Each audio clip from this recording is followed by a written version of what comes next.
Whoa, buddy. Put that thing back in its holster. We haven't gone anywhere. I don't understand. Check out the MichaelDukesShow.com for information on how to get access to the podcast. Welcome to the party, pal.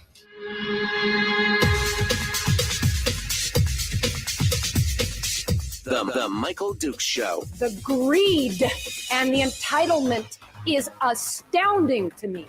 What more could you want from a low-budget radio program? This is a dumpster fire. That was just BS. It is time to get a new perspective. We know just what you need, and we've got just the cure. Open wide and prepare for a steaming hot cup of freedom. I just don't fathom it. The Michael Dukes Show, streaming live across the world. Live around the world on the internet at MichaelDukesShow.com and across the state of Alaska on this, your favorite radio station and or FM translator. Hello, my friends, and welcome to Monday. It was just Friday. How did it get to be Monday already? It's crazy, huh? It's crazy. The last day of June. That's right. We're almost 7 months into this thing. And here we are, ready to rock and roll. Kind of a crazy time.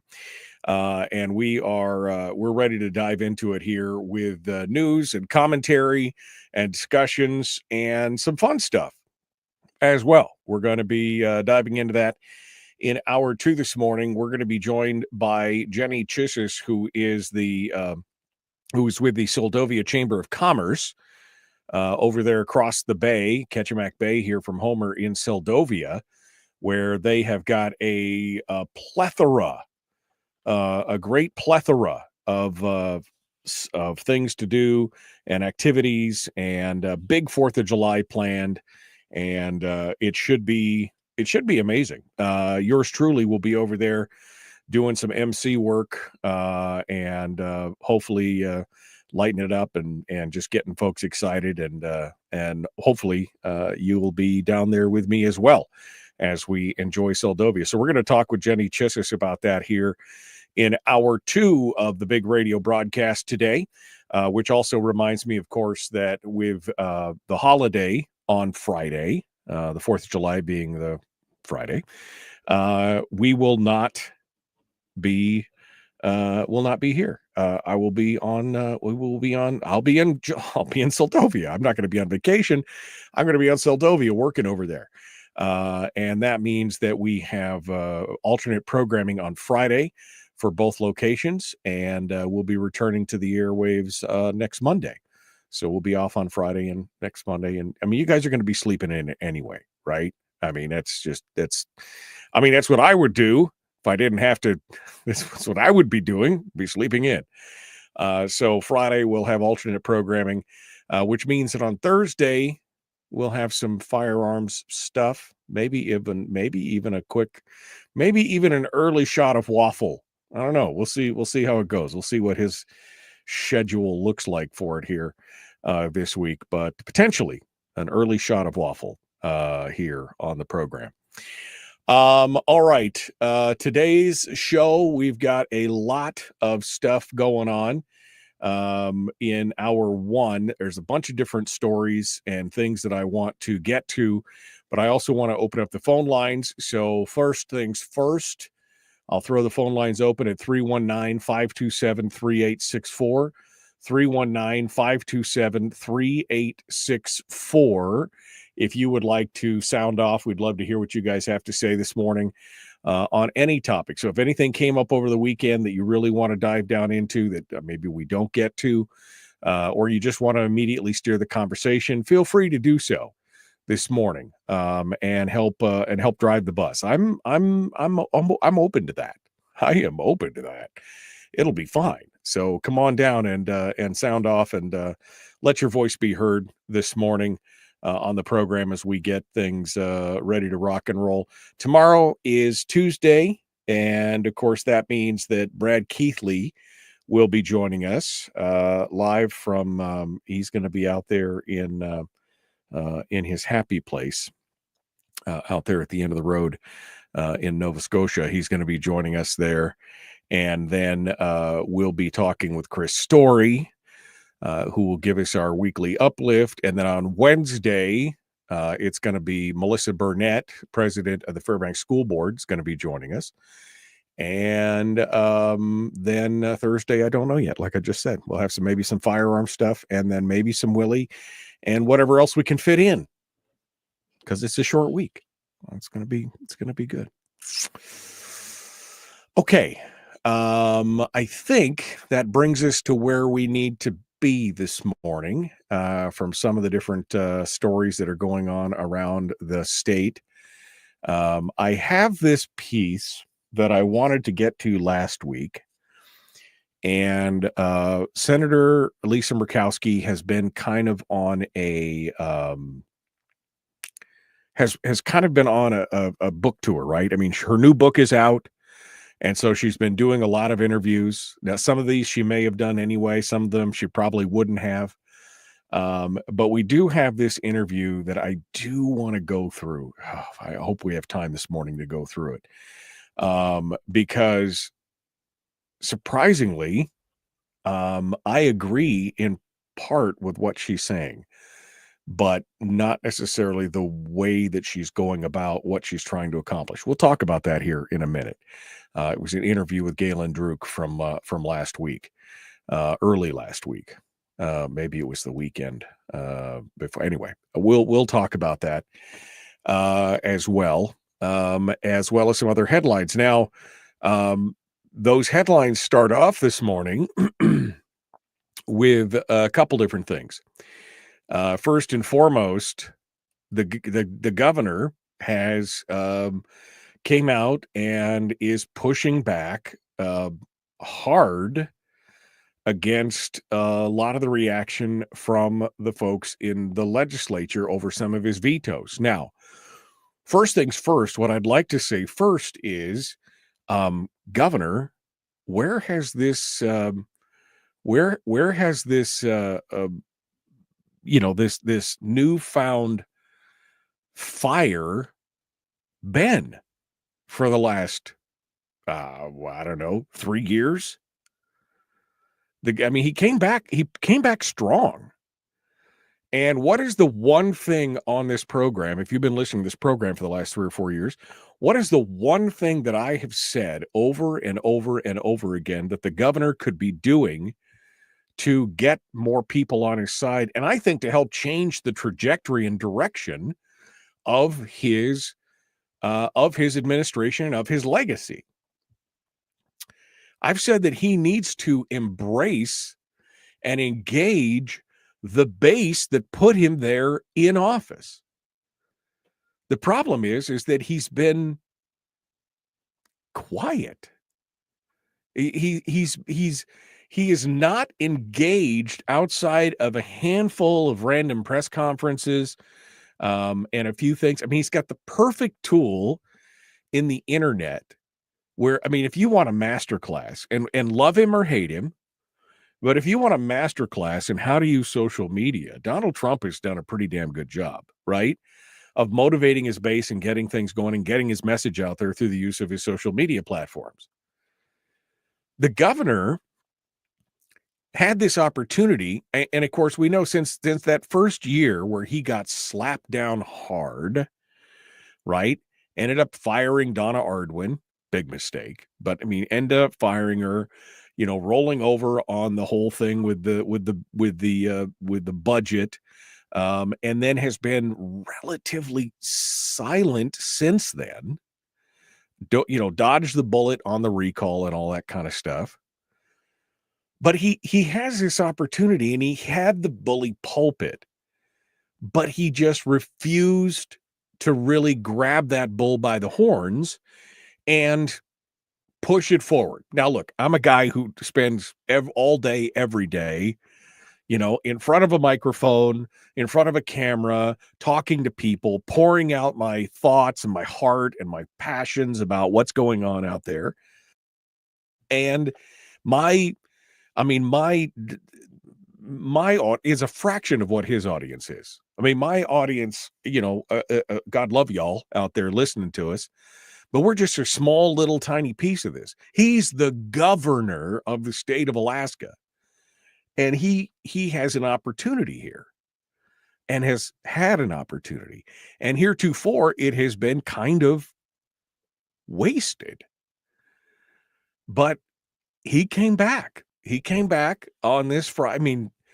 I'm not holding my breath or anything, but I thought this was a very strident stance. He basically has been pushing back on what he calls baseless and reckless insinuations from certain lawmakers following the veto of Senate Bill 183, which is a controversial measure that sought to increase legislative power over executive actions. Now, we talked about this before. This is the bill where they wanted for the Audit and Budget Committee wanted they wanted reports and things from the Department of Revenue over oil and gas audit data that has been out there, and they want it in a certain way. And it may have been ways that it has been delivered before, and maybe the governor's office changed their mind or whatever. But the bottom line here is, on the one hand, the legislature wants to beat the piss out of the governor at every opportunity, deny him any wins, right? No, governor can't have a win. I mean, Kathy Giesel in charge, she was the ultimate anti-Dunleavy person back before, when she was in the legislature before. Then she got booted, then she's come back and she's brought it back with a vengeance. There can be no wins for the governor, no matter how small. And so I don't know if this was tit for tat, if this was whatever, but the bottom line is, whether it was right or wrong, whether what is being provided by the governor is adequate or inadequate, and they're making a fuss about it one way or the other, the bottom line is that you cannot upend the balance of power and the constitutionally mandated way that certain things are supposed to flow. Right? This is part of the problem. Kevin McCabe's actually got a good piece out this week over on Must Read if you want to read about the ins and the outs of what's being disputed and what's going on and what's happening with the audit stuff and everything else.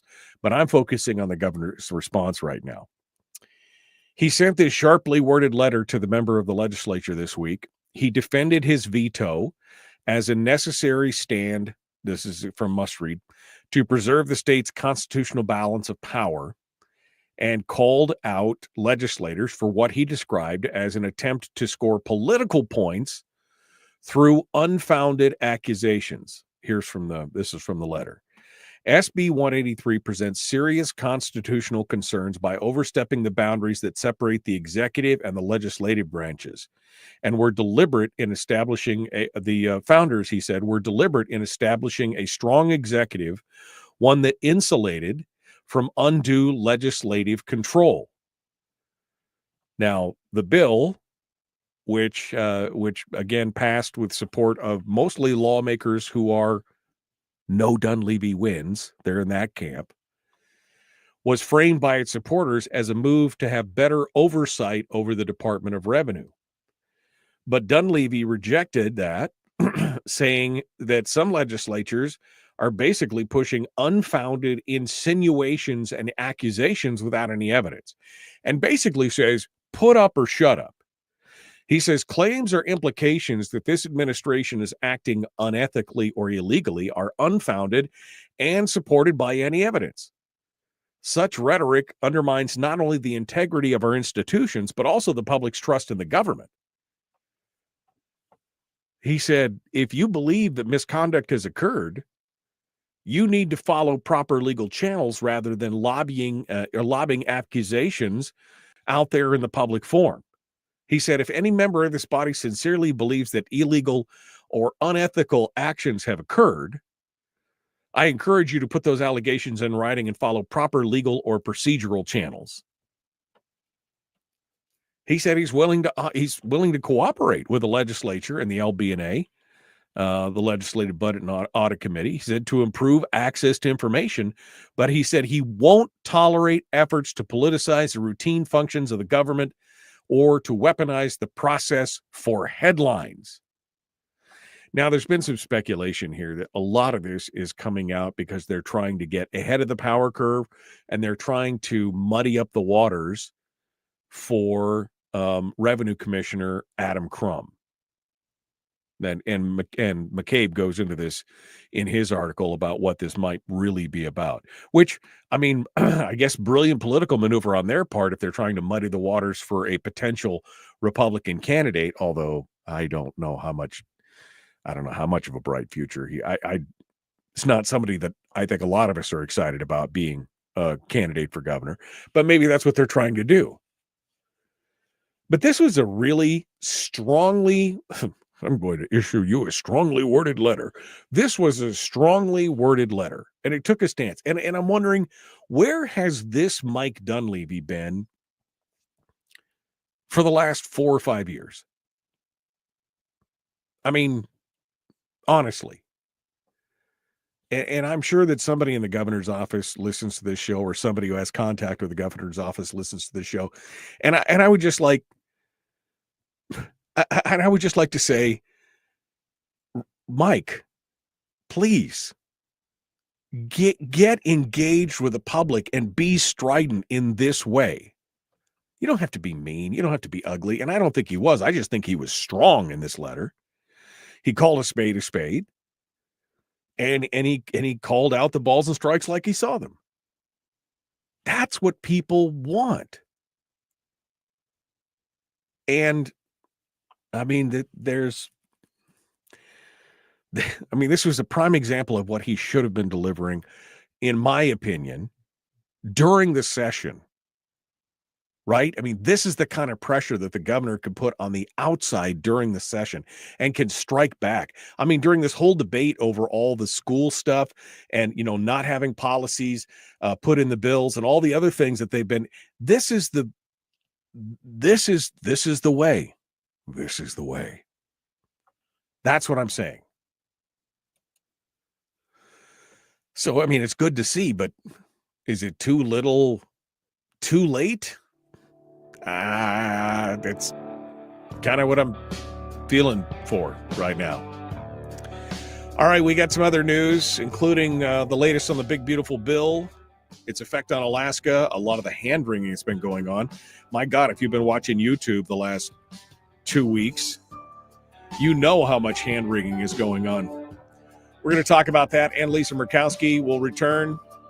The Michael Duke Show. Common sense, liberty-based. Free Thinking Radio.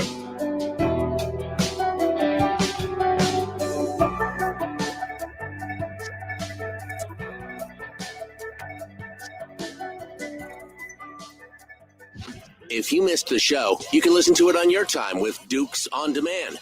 Oh, and it's free. Like America used to be. Streaming live every weekday morning on Facebook Live and MichaelDukesShow.com.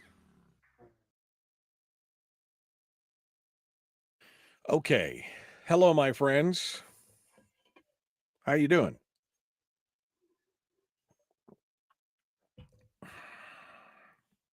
You, are you ready?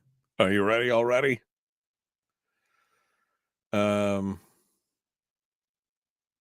Chris said, and you know what, Chris? You might be right. I don't think the governor got slapped down hard. As soon as he hit resistance, he folded. The base was the first thing he sold out. And yeah, you're right. I think that's more accurate than he got slapped down hard. It was resistance, but not that anything that should have been unexpected. And he did fold pretty quick. He did fold pretty damn quick. Yeah, he could participate on the Michael Duke Show like he said he was going to. That's a great thing.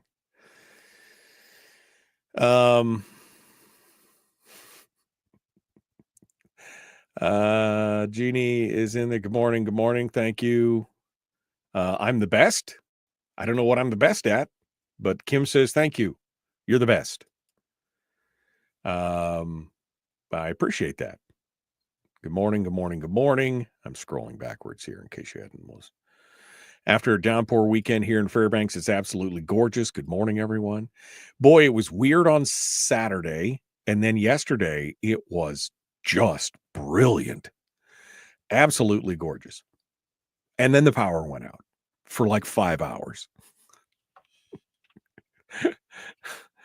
Oh, man. Luckily, we got a generator. So it's okay. But, I mean, it was like, wow. It's everything was great.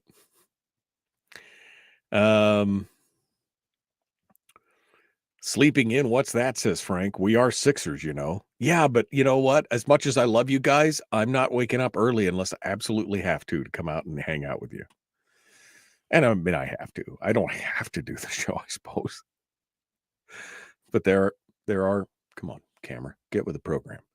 There are definitely days where I'm happy to.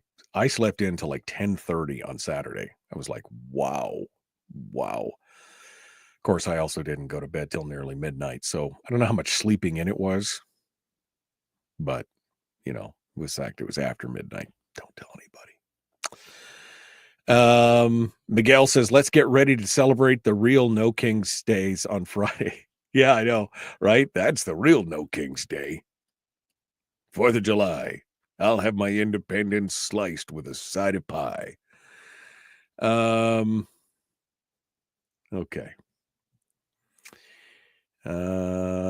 Let's see. So Bill is like, maybe the governor could stop. Anyway, Kevin McCabe, who's in the chat room. Good morning, Kevin. Most people, it's autocorrect. I'm just laughing, Kevin. I'm not picking on you. Most people cannot imagine the mental mindset of someone who is attacked not only by members of his or her own party, but sued and lawsued by members of the other side. Oh, I imagine it's not an easy gig, but we didn't sign up for, I mean, there are no easy days, right? The last easy day was yesterday. That's, you know,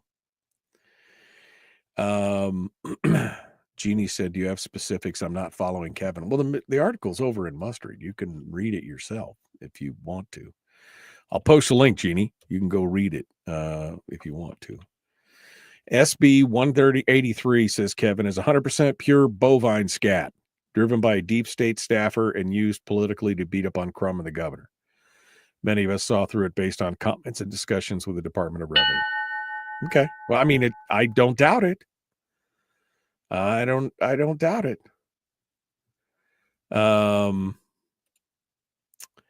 Sullivan has a statement about the Alaska Medicaid stuff that the Democrats have stripped out of the beautiful bill. Okay. All right. It's supposed to be in the 90s on the 4th of July in Fairbanks. Oh, you can have that. You can take that 100%. All right. Here we go.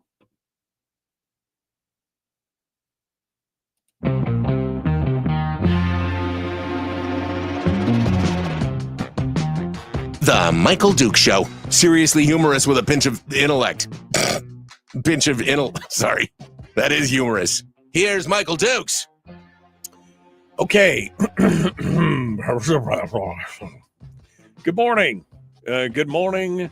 Good morning. Welcome back to the program, and thanks for coming in today. Monday edition of the show. A lot of comments from listeners here this morning on the program about what we were just talking about with the governor. And Chris, I thought, had a good comment. Chris said, when I originally had talked about the governor back in 2018, 2019, getting slapped down hard, as I said it, over the whole budgetary thing. Chris said, I don't think the governor, quote, got slapped down hard, unquote. He said, as soon as he hit resistance, he folded. The base was the first thing he sold out. And yeah, that was the first indication that maybe things were not all gravy in the Dunleavy camp when we saw that first. Because, you know, you had to expect that was going to create some speed bumps, right? You had to expect that was going to happen. You had to expect some resistance. I mean, You had Donna Ardwin in there, and she'd done this at several other states, some of which who were seriously blue, and probably, I mean, she took a bunch of flack, right? But that's how you know you're over the target, is when you take flack. But yeah, it just proved ineffective. So it's too bad. Kevin McCabe is also in the chat room, and his comment on SB 183, which is the bill that the governor vetoed, he said the SB 183 is 100% pure BS. Bert Stedman, driven by a deep state staffer and used politically to beat up on Crum and the governor. Many of us saw through it based on comments and discussions with the Department of Revenue. So, I mean, again, you can go read Kevin's full piece on this over at Must Read, and he'll give you the inside dope on exactly why this happened. I wasn't talking so much about this with the governor as I was, damn, governor, where have you been? This is the kind of fire that we'd like to see, every week. And maybe you can't. I mean, I don't know. Maybe you can't, gin up that energy every week, every day on a weekly basis. I don't know. Should be able to, though, Anyway, we're going to continue here over to our next piece, which has to do with the big, beautiful bill. The big, beautiful bill and Senator Lisa Murkowski. Now, this is really interesting because, again, I still want to try and get to this. I still want to try and get to this this interview with Galen Druk that she did. But all eyes were on Lisa.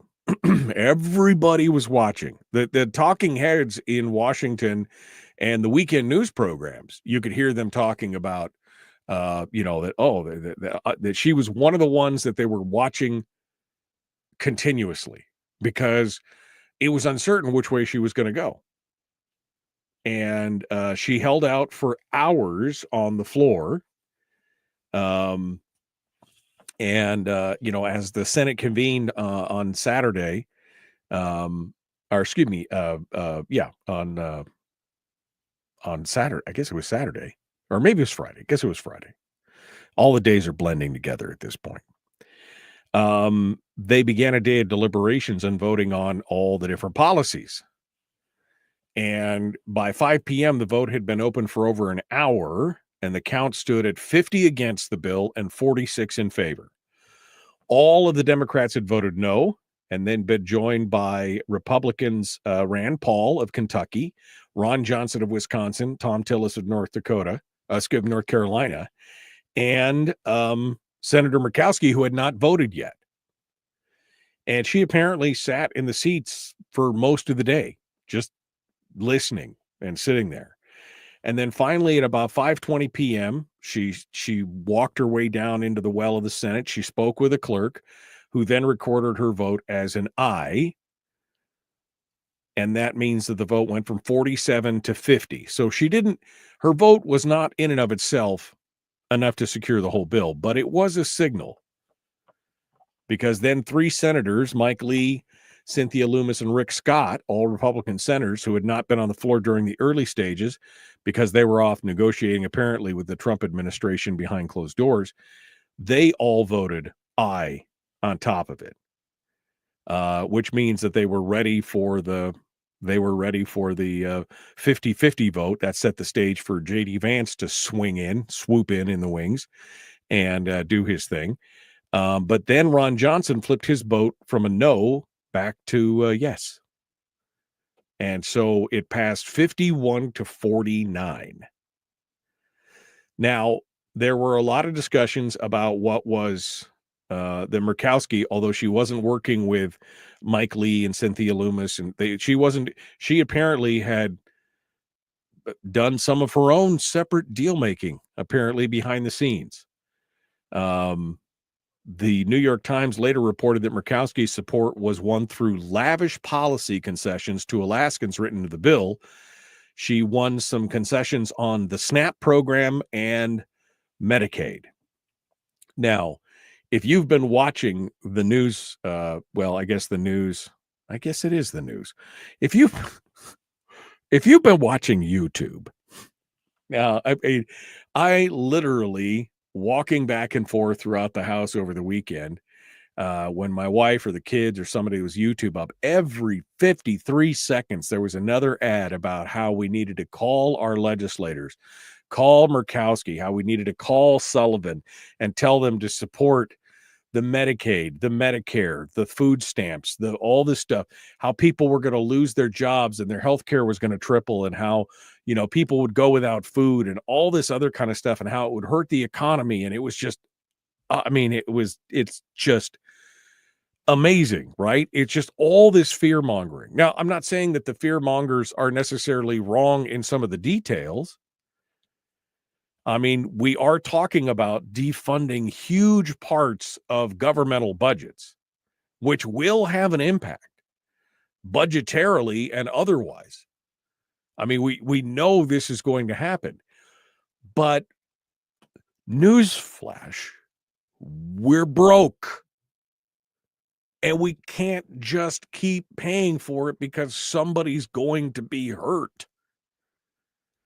And what's the other one? Oh, that's right. Tax cut for billionaires. That's the ad that kept popping up about how Mark Bezos and Elon Musk and all these other billionaires. Oh, and Dan Sullivan, he's a million. He's making money.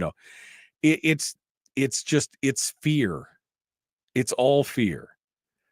They cannot envision a place where the government stops spending on things that it's been spending on, even though it's going to drive us into oblivion.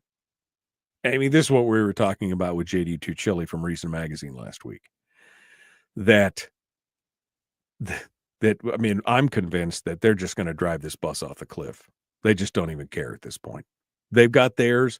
They're going to be protected. They don't really care about what happens in the long term. They're going to drive the bus off the cliff. As long as they don't get as long as they don't get chastised ahead of time, they're fine with it. But that's where all this stuff lays out. No, so anyway, I just wanted to say congratulations to Lisa Murkowski. Good job. I'm glad that she supported the bill. I mean, I'm glad she supported this bill. I mean, even a stop clock has got to be right twice a day, right?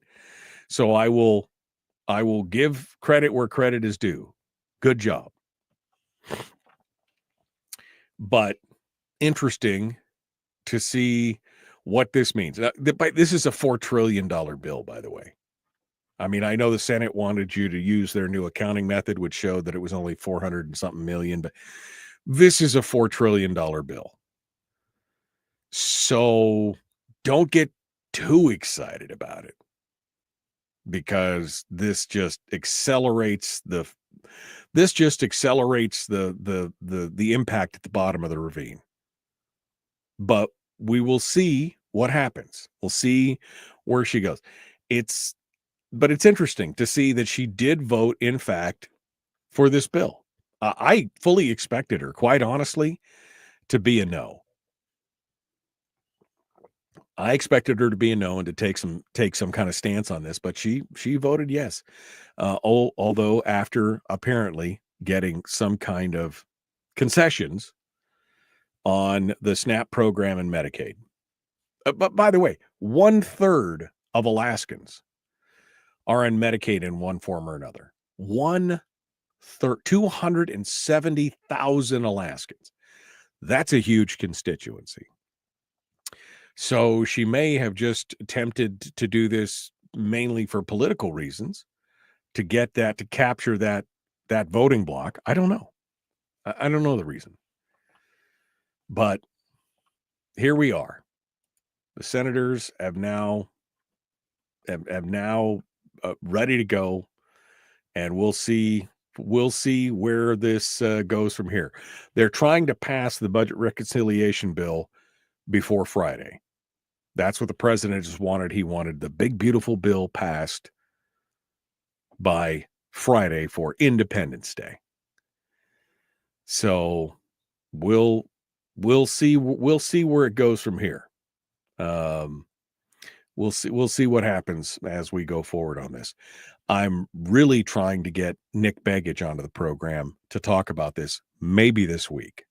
We'll see. We'll see if we can get him on Wednesday to talk about it. We'll see if we're any closer on getting the bill kind of squared away. You know what I mean? All right. We got more coming up, including some discussions. Willie Keppel from Quinnahock out towards Bethel. He's got an interesting piece over at Must Read. I'm doing a lot of reading for Must Read these days because they seem to be the only ones that are really covering a lot of the state political stuff. Maybe I should comment on that here in just a moment. All right, we're going to be back with more. Don't go anywhere. The Michael Dukes Show. Common sense, liberty-based, free-thinking radio. We return with more right after these messages. Don't go anywhere.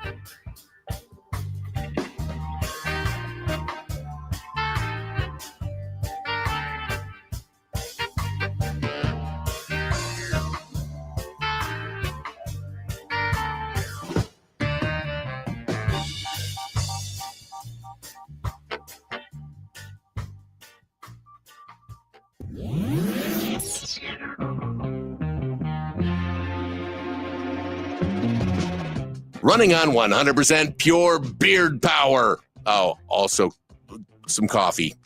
We dip our beard in coffee. Ha, nice beard. The Michael Dukes Show.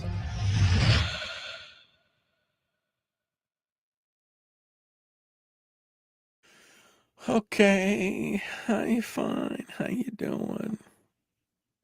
Well, Chris, maybe that was part of the plan. Chris said yes. Lisa Murkowski. Yes, she made national news again. Maybe that was part of the plan the whole time. Maybe this was, I don't know. I don't want to ascribe too many snarky things to it. I mean, just I'm happy that she voted for the bill at this point. That's, I'm happy that that's what's going on. Frank says, I can never sleep past 6 a.m. Chris says, I don't know how to sleep in. Well, I'm sorry for you guys. There's a pure joy in knowing that you don't necessarily have anything that you have to do in a day and that you could stay up late the night before, a little bit later than your bedtime until you really get tired, and then you can lay down, turn all the alarms off, turn off all the notifications, turn off all the beeping and the bopping and just sleep until your eyes pop open. I'm sorry that you can't sleep past 6 a.m. They make a pill for that. I don't take them. Well, I do take melatonin every now and then, but that stuff, I can't take too much of that stuff because it makes me dopey as hell when I wake up in the morning. Definitely don't take it during the week because I have a hard enough time trying to get up to do the show sometimes. That alarm goes off at 4:40 or whatever it is in the morning. You're like,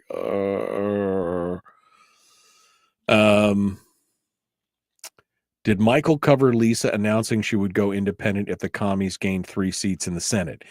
That's part of what I want to discuss, but I mean, it's not exactly what she said. I don't want to spin it, but we'll see. Are we back to talking about national government? I'm talking about it because it's our senator, and this has been a big deal. So, I mean, it is, it has to do with us and it affects us. So it's tangentially state related. How about that, Frank? Frank's over here just busting my balls over this kind of stuff. Come on, man. Crazy. Yeah, secure our green energy for the world. That's the other ad that keeps coming. Secure our green energy. We need,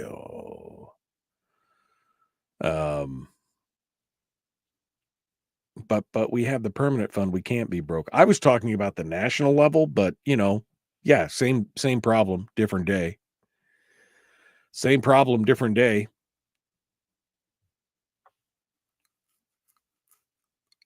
Okay.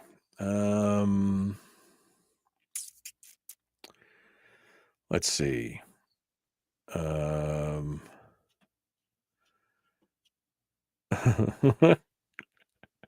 Fat Ray says, I agree with Elon. It's a binary, and the bill can either be beautiful or big, but not both. Lisa voting for it only sours my outlook on it even further. Yeah. Yeah, well, we're all rushing towards the precipice here. We know it's coming. And these people have no interest in even slowing the bus down at this point. Or the train, or the car, or whatever vehicle we're using.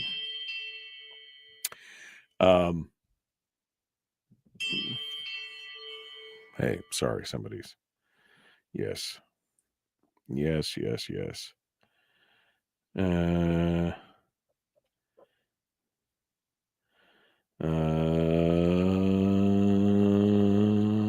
right. I'm just answering questions here. You know I can't type and talk at the same time. I said somebody's just said something to Dan. I don't even see Dan. Oh, there he is. Good morning. Morning, my brother from another mother, Dan Weiss. We go way back. Dan and I did radio together early on. Remember when we went over to Jim Matherly's and we're doing that stuff on the air from, we were there, his James Keith rocking crew. Remember that? Some of my first fall rays into radio was with Dan, who got stuck outside. He's trying to come home for his mom's birthday, and Delta Airlines jacked him. I was following that whole thing, Dan, and I just, oof. Anyway, good morning. Let's see. I'm going through here.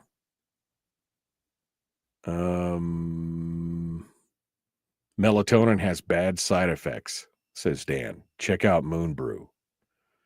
Okay, I'll take a look. I mean, I don't take it very often, but when I do, I take like half of 5 milligrams. But it does make me a little dopey. I sometimes turn my husband's phone off.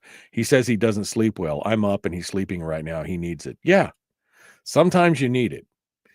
5-6 hours a night for 4 or 5 days straight, and then I get like 9 hours, and I feel like a new human being. It's amazing.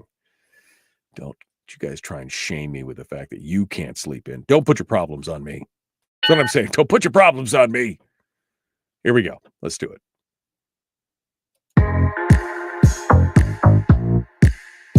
The Michael Duke Show. Not your daddy. Wait, sorry. Not your daddy? Ooh, not your daddy's talk radio. Whew. I was scared for a second. Thought we were going down. Here's Michael Dukes and the show.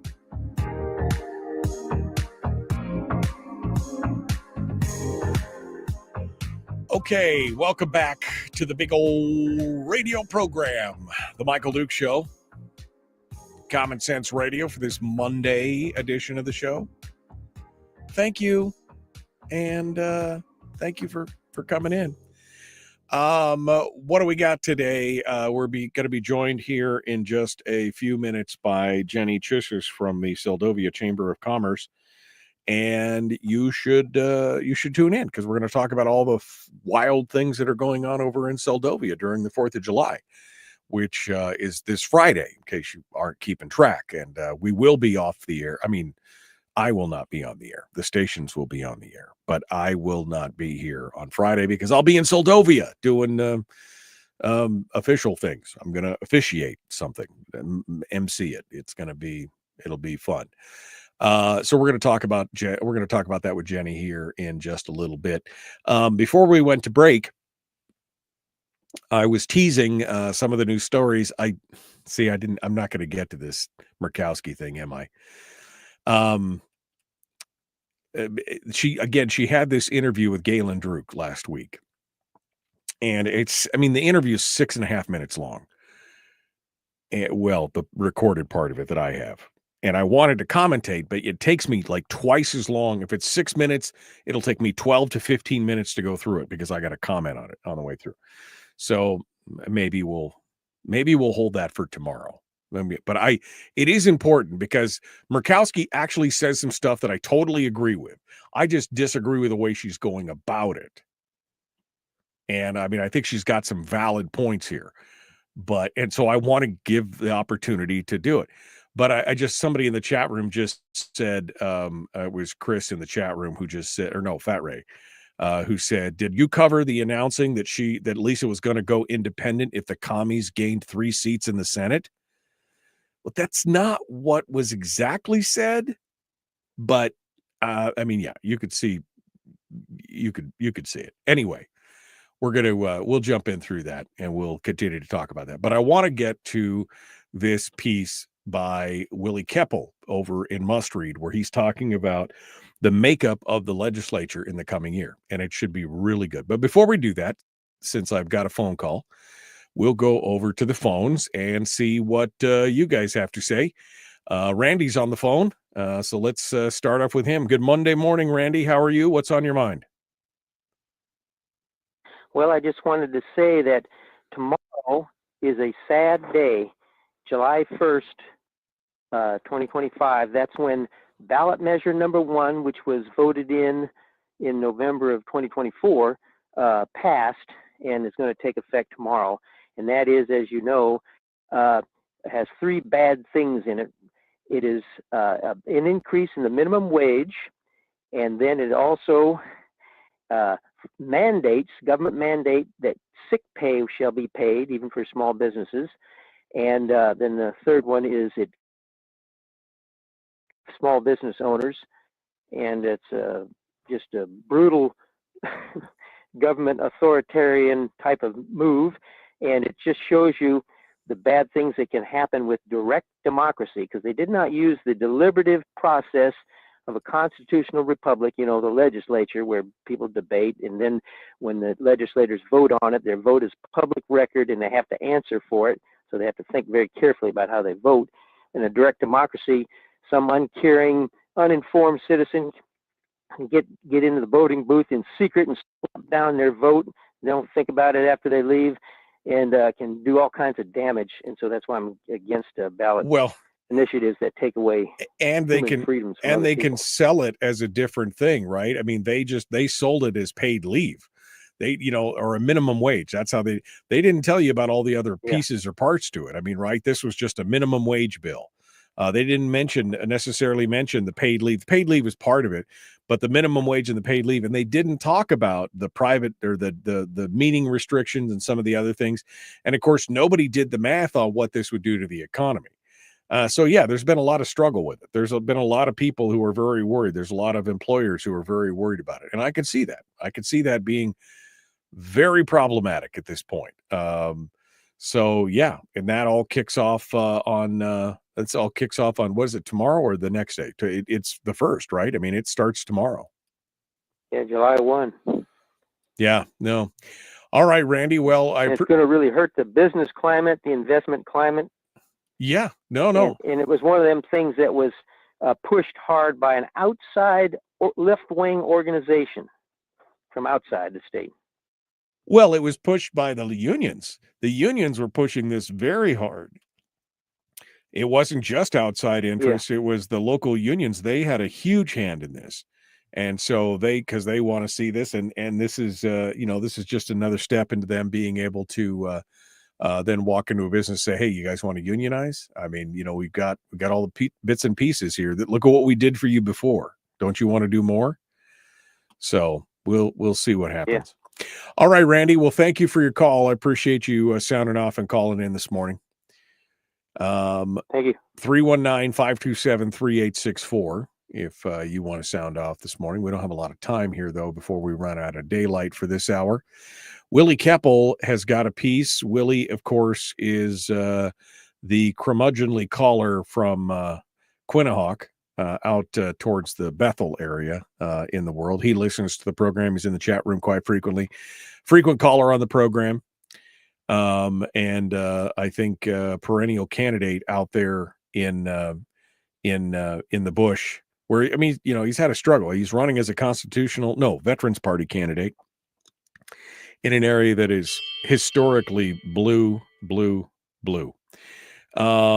Anyway, he wrote a piece over in Must Read, and I want to go through it quickly here. I only have about 4 minutes.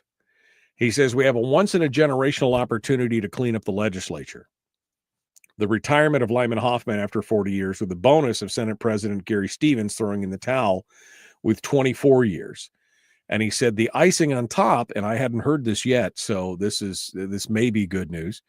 I mean, not in one way. In one way, it's horrible news, and I feel bad. But he says the icing on top may yet appear with the announcement from Gullivan-based Senator Donnie Olson, with 24 years in, announcing retirement due to medical complications from a recent serious ailment. I don't wish any harm on anybody. I hope Donnie recovers and gets better. But if he does retire from the legislature, that offers even more opportunities. It just gets better. He said the rumored possibility is if Donnie resigns, Nome Democrat Neil Foster would apply for Donnie's seat to run in the next election. Now, we already have Louise Stutz, who is running for Stevens' seat, and we have Hoffman encouraging Bryce Edgman to run for his seat. So if all three of them, if Donnie does decide to announce that he's not running if he's retiring or whatever, if all three of them decided to run and win, and they more than likely would win those seats. I mean, we'll see. No word yet on what Gary Stevens has got going on, whether or not anybody else is going to run against, or put their name in the hat for that seat. But if all three of them were victorious, let's just say hypothetically they are, that leaves 3 seats in the House that would then be available. And it puts them out of what Willie calls their comfort zones. The beauty is that they will have to move out of the comfort zones they have created in their districts by throwing out PFD funds to their favorite special interests as such for decades. He said, the reason I'm happy is we have an opportunity to wipe the slate clean of the power brokers in Juneau. Although I don't know, Willie, if moving them from the House to the Senate really alleviates it. It does create some openings, but I don't know if it alleviates it. He said, no matter how you may want to slice the budgetary cake, these folks have already decided on the portion sizes for government and private economy, with wiggle room left on the size of the PFD to be stolen before they even gavel into the new session. If you're already thinking $1.5 billion deficits, you will not be alone in your thoughts. If you suddenly have a flashback to tens of thousands of your family's PFD dollars being ripped out of your pocket, it's not a bad dream. It's theft by their design. He said, I see the opportunity for change. I see the opportunity for fresh faces to change Juneau. I see fresh faces that trust Alaskans to go to the polls and vote for term limits, constitutional PFDs, and law that defines where a legislator is required to live and for how long. This is a dig at Donnie Olson. I see a brighter, or Lyman Hoffman. I see a brighter Alaska, one where we live within our financial means. I mean, I think he's being a little more optimistic than I am in it, although I think it does create some interesting points. All right, we got to go. The Michael Duke Show. Common sense, liberty-based, free-thinking radio. Back with more after this.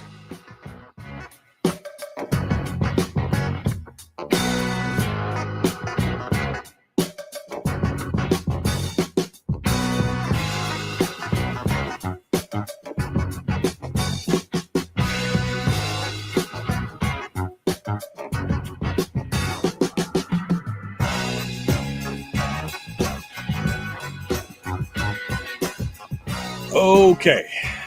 You're ready to do this? I ran out of time. I ran over the edge of the clock.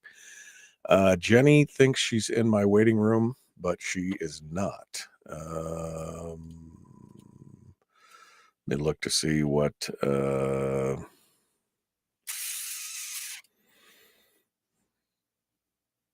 nope.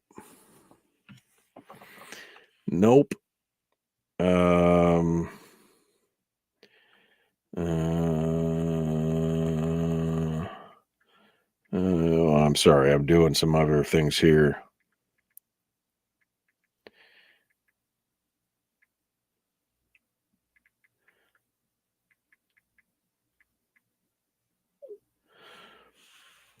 All right. Well, we'll see what happens here.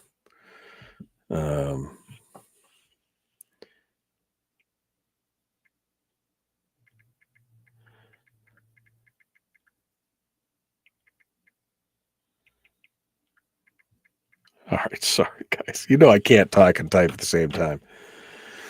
All right, we'll see if we can get Jenny in the chat room here in just a hot second. We'll get this thing.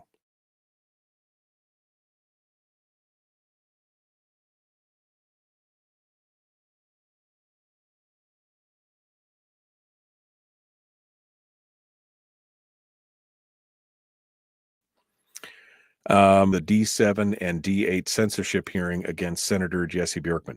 I hadn't got to this story yet, but yes, we are going to talk about it eventually. But I hadn't got to that. I hadn't gotten to that story yet. So we'll see. We'll see where we're at here.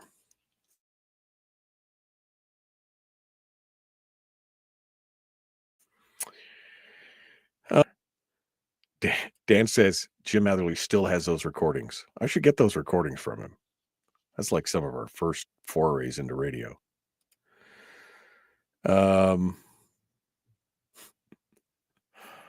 Okay. I'm going through here. No sound. Okay, small business. I see Jenny's now popped into the chat room. She's in the green room. She's consuming all of my virtual donuts. What the hell? Save the one with sprinkles for me. The curmudgeonly caller from Quinnahook. All right. I'm not quite caught up yet on the comments. Oh, I'm caught up on the comments. Okay. Let's get Jenny over into the I'm going to close that because I don't need that. Let's go over here and get Jenny loaded up into the chat room. We'll pull that down and we will see if we can get her, check her audio, check her video, do all that kind of stuff. Let's bring her on board. Jenny Chissus. Good morning. Good morning. Good morning. How are you this morning? Great. A little bit on the early side. Not even the sun shining yet. Come on. It's just morning. It's not that big a deal. Morning. It's just the morning. I know.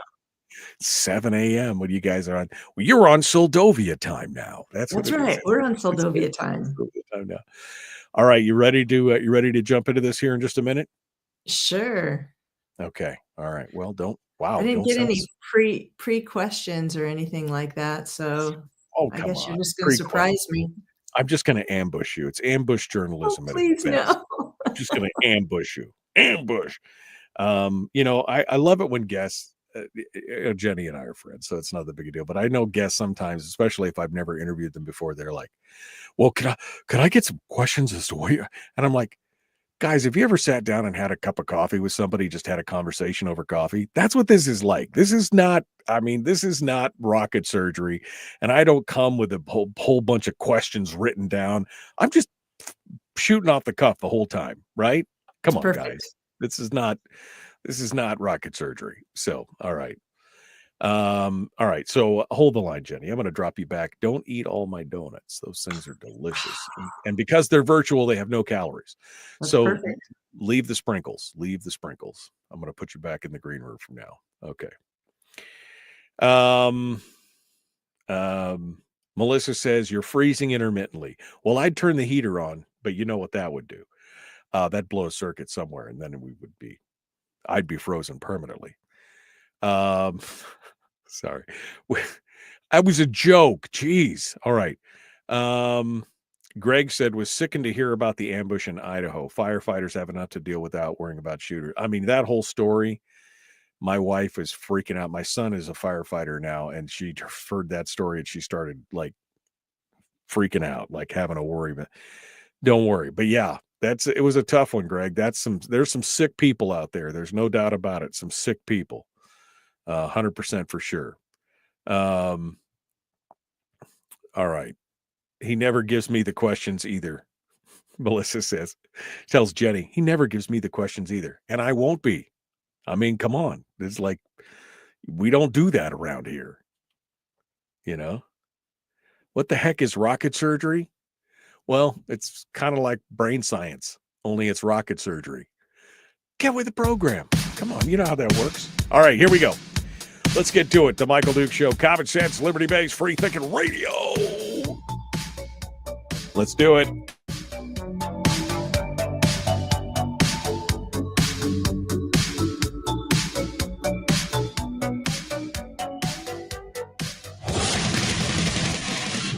Whoa, buddy. Put that thing back in its holster. We haven't gone anywhere. I don't understand. Check out the MichaelDukesShow.com for information on how to get access to the podcast. Welcome to the party, pal.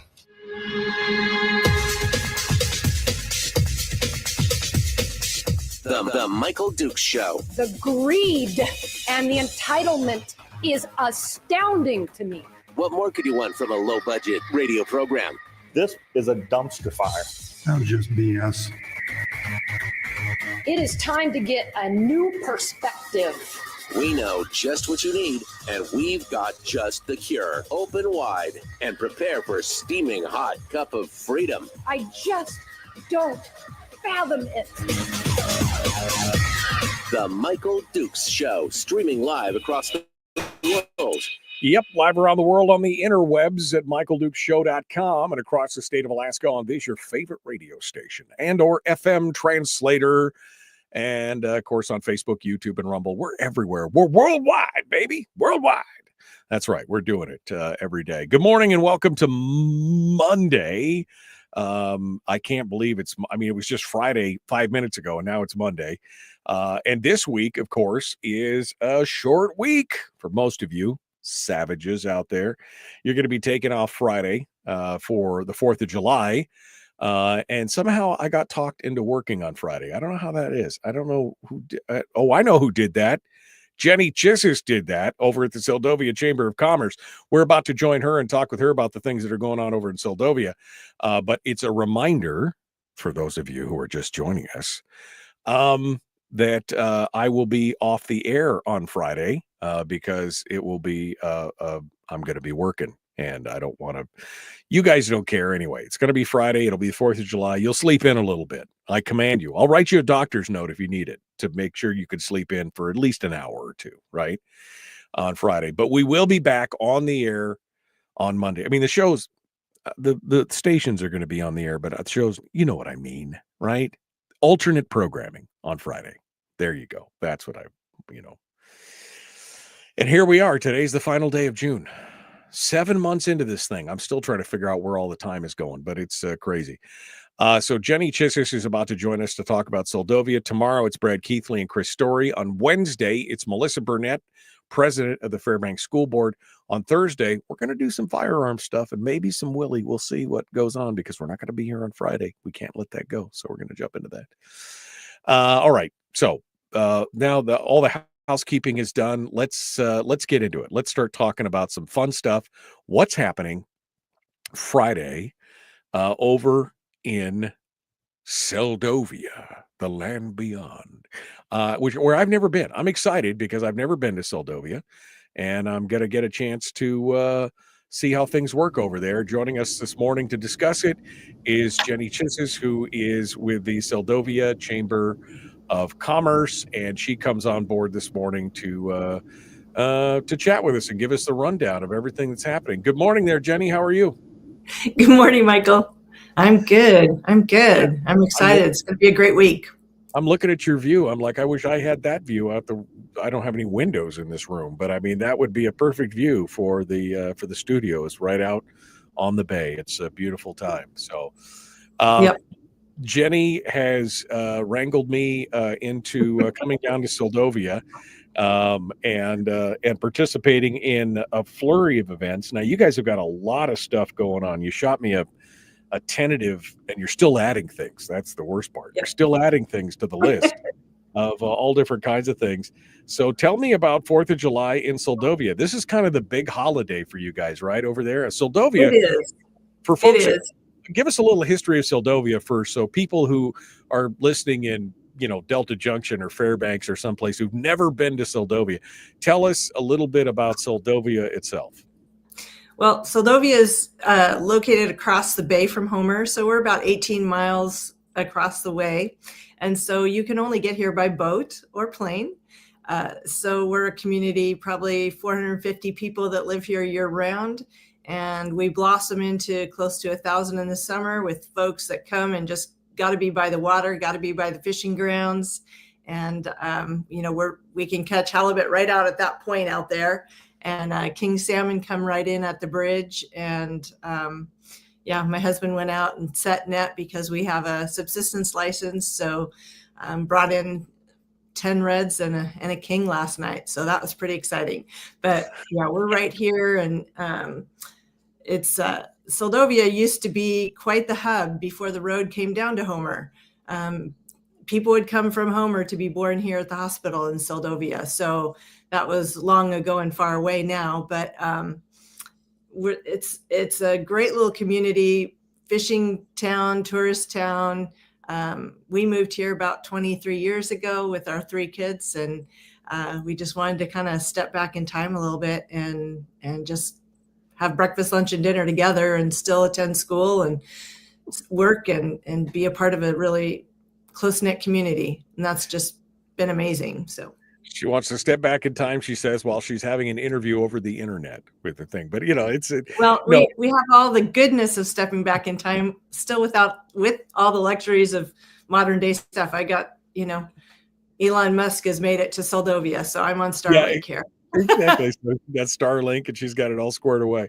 Well, it's great. I mean, it's fantastic. And I'm really looking forward to it. I've heard, lots of great stuff about Seldovia over the years, but it was like when I was in Fairbanks and I'd never made it to Homer because it was, 17 hours or something to drive to Homer. And it was just like, that's beyond my, that's 2 days of travel so we just never made it down there. And so now I get to take that little trip beyond that. And we're excited to have you. Yeah, it's going to be exciting. To have you. It's going to be great. Yeah. Now, so this is actually the Chamber's 90th anniversary. So kind of a big deal. And our theme this year is red, white, and blueberry. And so, some of the things that we do here in Seldovia on the 4th, it's really the busiest weekend of the year for Seldovia.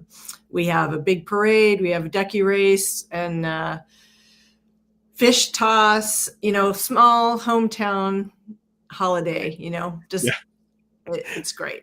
No, there's some good stuff. So, we'll start off in the morning. You guys have got this is how she got me over there. She said, we're going to have a pancake breakfast. And I'm all about pancakes. I'm all about the pancake breakfast. So you've got that the day before you're starting off with a bike decorating. Is that for like 4th of July bikes where kids can ride them around? All the kids line up. Central Seldovia Sweets has donated all the goods for decorating your bikes. So the kids just show up at their warehouse and decorate the bikes for the parade. It's really a neat opportunity for kids to just ride, walk, whatever in the parade. And it's a fun event. So while I'm eating pancakes, they're going to start the salmon shuffle. The registration begins.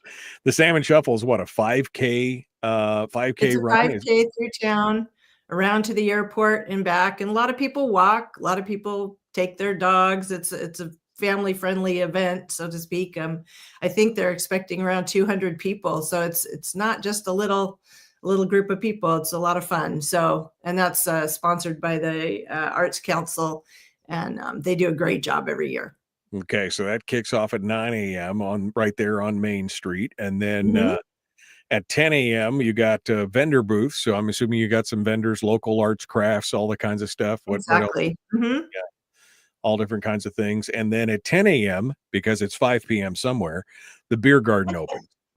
Because, why not? Yeah. I'm going to have some pancakes and then That's not sponsored by the Chamber, however. That's sponsored by the Linwood Bar. That's fine. I'm not judging. It's okay. It's a good time. It's a holiday, I often wonder, what about the little wit beer that you used to get, you used to drink with breakfast. Ben Franklin used to talk about drinking his little wit beer with breakfast every morning. Then you've got all day from 10 to 3, you've got the library book sale going on over there as well.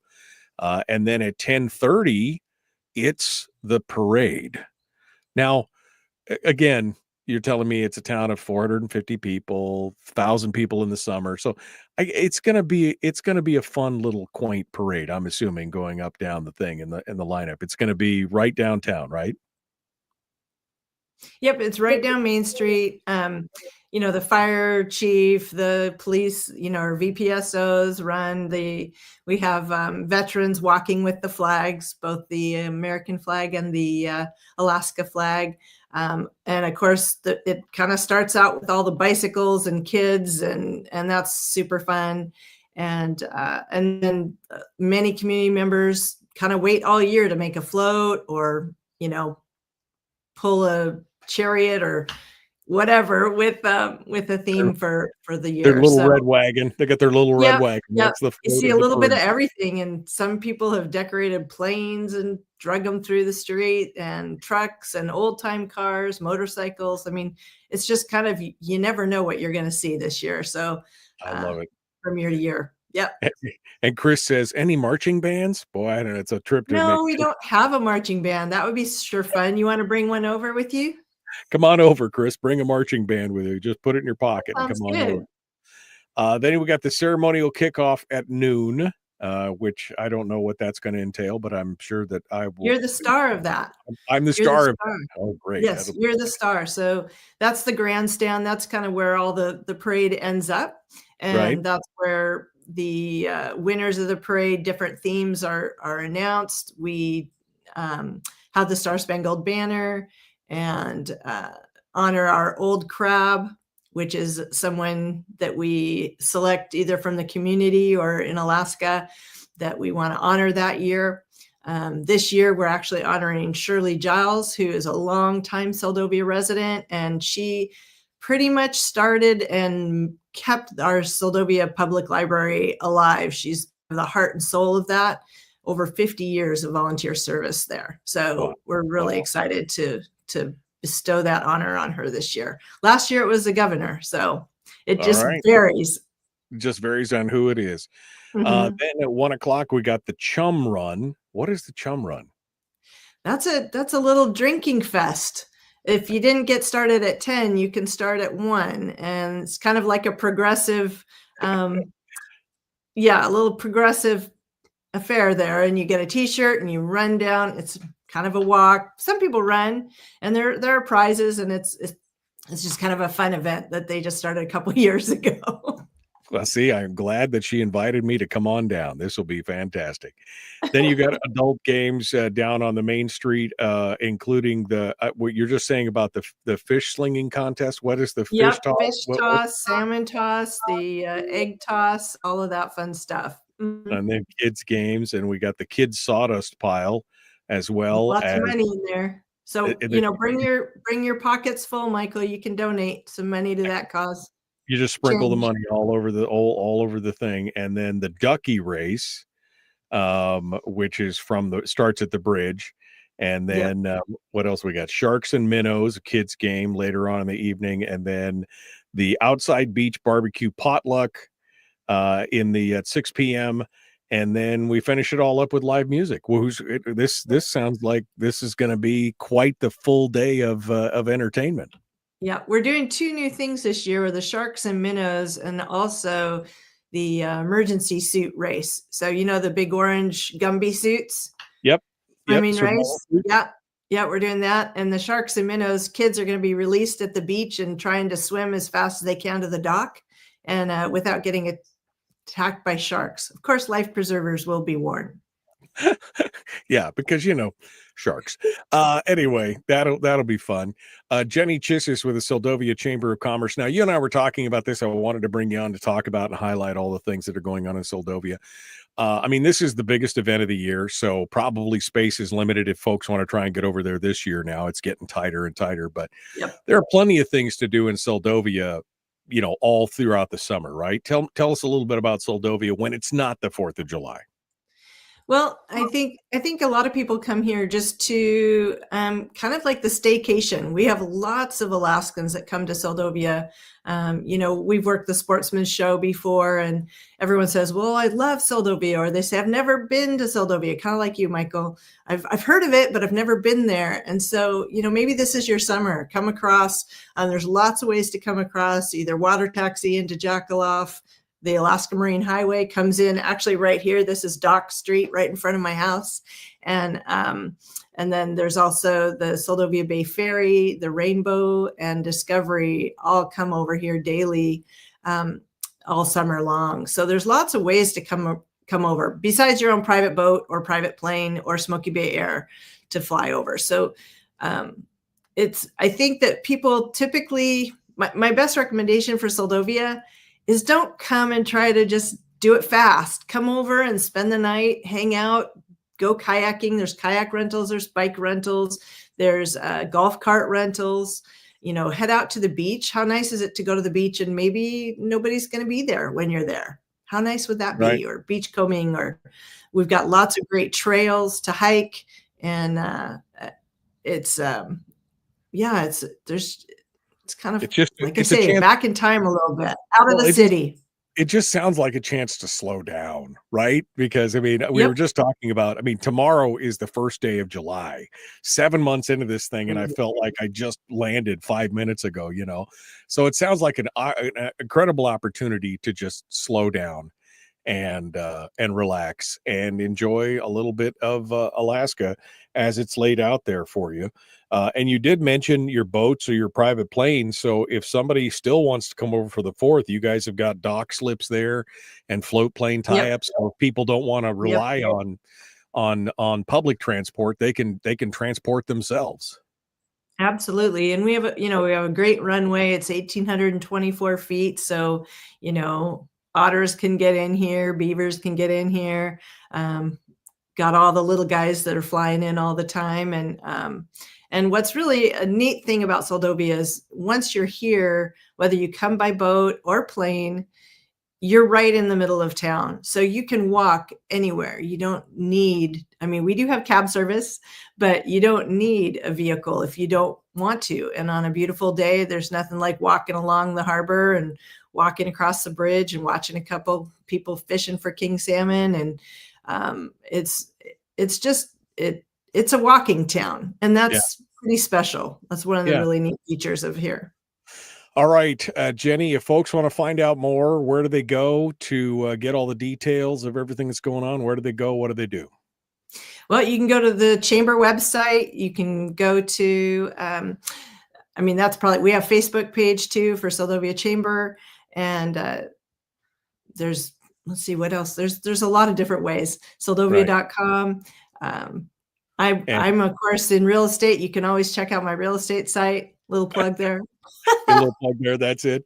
And the Seldovia Chamber website is yououghtobehere.com, right? That works. Yep. Or SeldoviaChamber.com. Or SeldoviaChamber.com. All right. Yep. So go check it out. And if you want to come on over and enjoy a good time on Friday, we'll be kicking things off bright and early. Not too bright and early, I hope, but we'll see. We'll see how early Jenny rolls me out of bed to get ready to go do this stuff. But it's going to be kick you out. You don't want to lose out on the pancakes and bacon and all that fun stuff. I do not want to lose out on the pancake breakfast to start things off. So we'll be all over there at Seldovia for the 4th of July. Jenny Chissus with the Seldovia Chamber of Commerce. Jenny, thanks so much for coming on board and sharing with us, and we look forward to seeing you this Friday. Yeah, we're so glad you're coming, Michael. It's going to be fun. Okay, well, we're looking forward to it. It's going to be it'll be exciting. Again, I always love to go to new places, so this will be. You're not going to be able to say I've never been to Seldovia before. Exactly, it'll be one more thing I can check off. You'll be an expert. That's right. All right, Jenny Chissus, Seldovia Chamber of Commerce. Hold the line for a second, folks. That's it for this segment. We got more coming up. We're going to continue the Michael Dukes Show, common sense, liberty-based, free-thinking radio. Phone lines are still open, and we will be back with you here in just a moment. Don't go anywhere. We'll return right after this.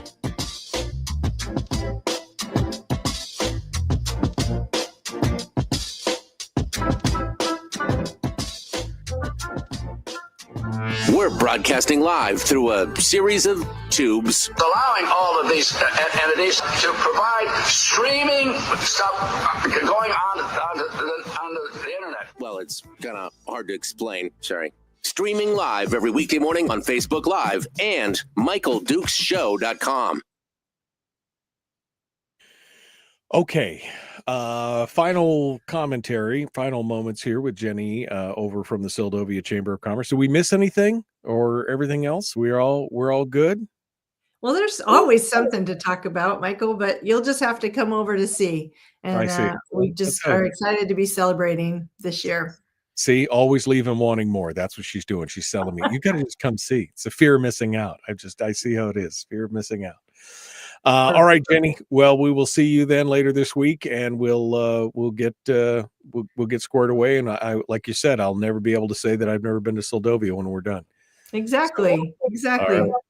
All right. Well, thank you so much. Thanks for much. having me, Michael. I appreciate it. And everybody have a very safe and happy 4th of July. Happy Independence Day. Appreciate it, Jenny. Thank you so much for coming on board and enjoy the view while she's out there. All right, folks, that brings us back into brings us back to where we were, which was talking about wood ticks, lunatics, and politics. Now I don't want to even talk about that stuff. I just want to. Now I'm looking forward to my pancake breakfast. My pancake breakfast on Friday. All right. Okay, kill that.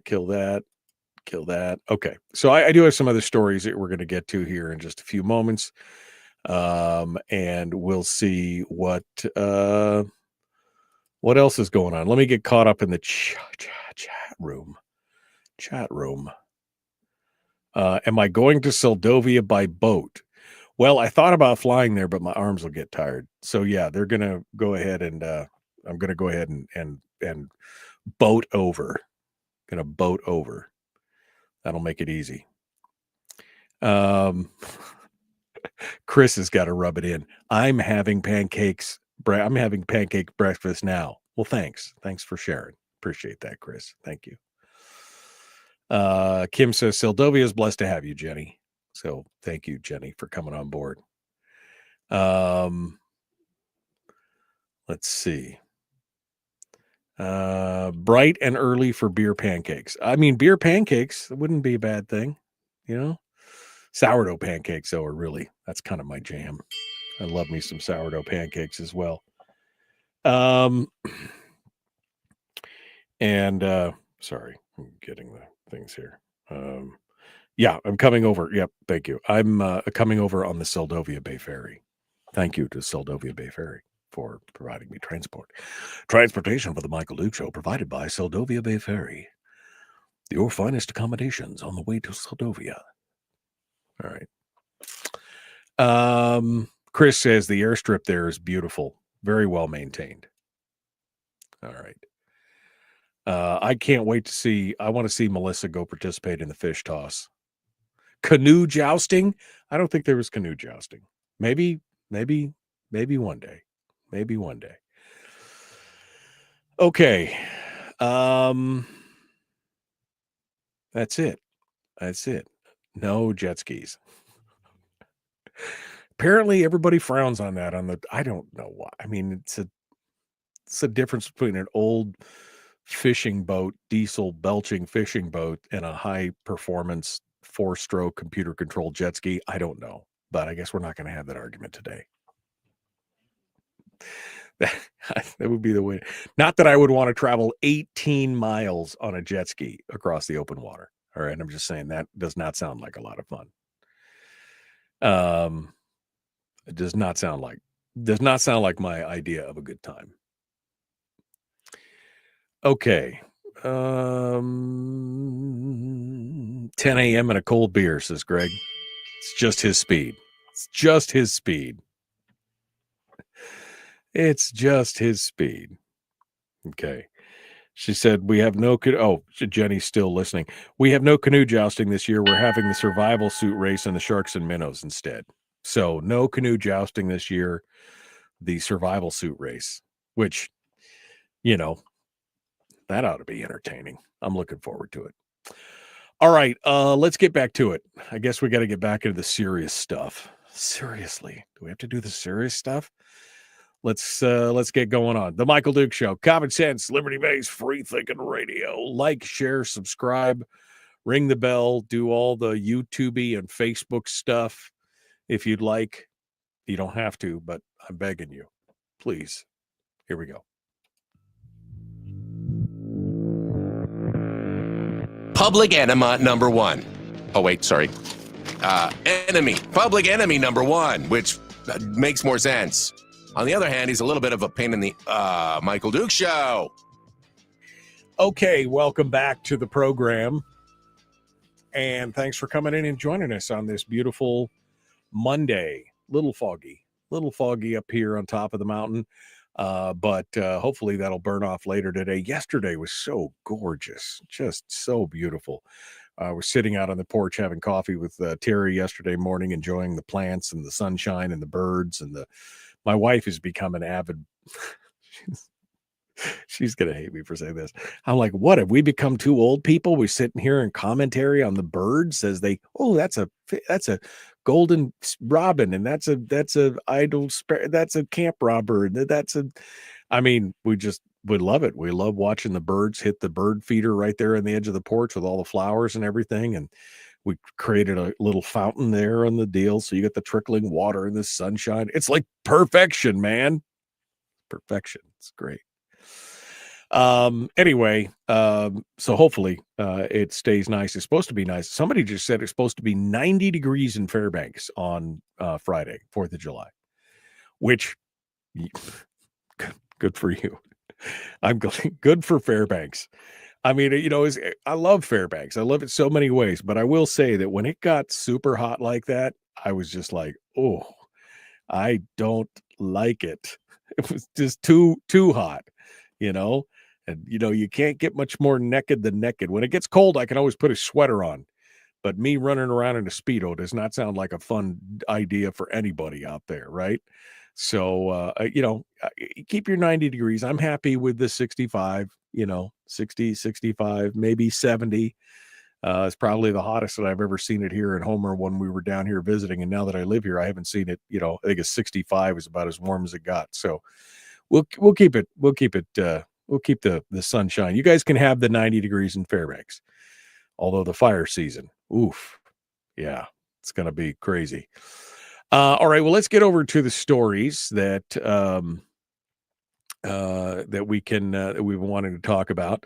Somebody asked me about this story earlier, and so I'll throw it out there. There's a joint hearing of the Alaska Republican parties, the House District 7 and 8, which 7 and 8 comprise Senate District D. So House District 7 and House District 8, those two parties' House districts are going to convene on Wednesday at 5 p.m. at Paradisios in Kenai, and they're considering, up on the floor is the censure of State Senator Jesse Bjorkman. Now, the hearing is from a complaint that was filed back in May by 6 registered Republican constituents, 3 from each district.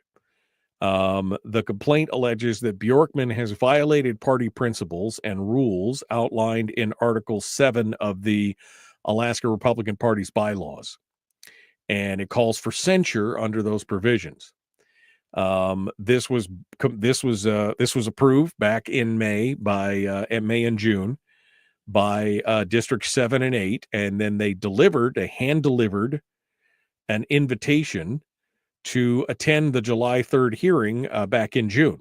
And as Must Read is reporting, that Bjorkman has not responded to the invitation. But as we've said earlier, where's the upside for him? Where's the upside for him to attend a meeting where they're going to try and censure him when it doesn't really matter, right? This is like, whose line is it anyway? Where the rules are made up and the points don't matter, or where the rules don't count, or whatever it is. I mean, it's just like, okay, he's in office now, and and while I appreciate the work of the folks in District 7 and 8 on this, don't get me wrong, I'm not chastising them specifically, but I'm saying, what difference does it make? Because this has not stopped anybody. Gary Stevens just got censured, right?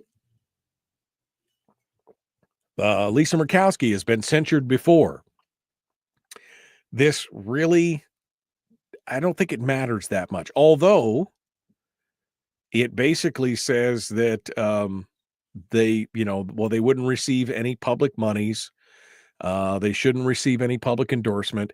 I mean, I think it would be better if the party then put up a challenger. That would have a little more teeth if that was the case.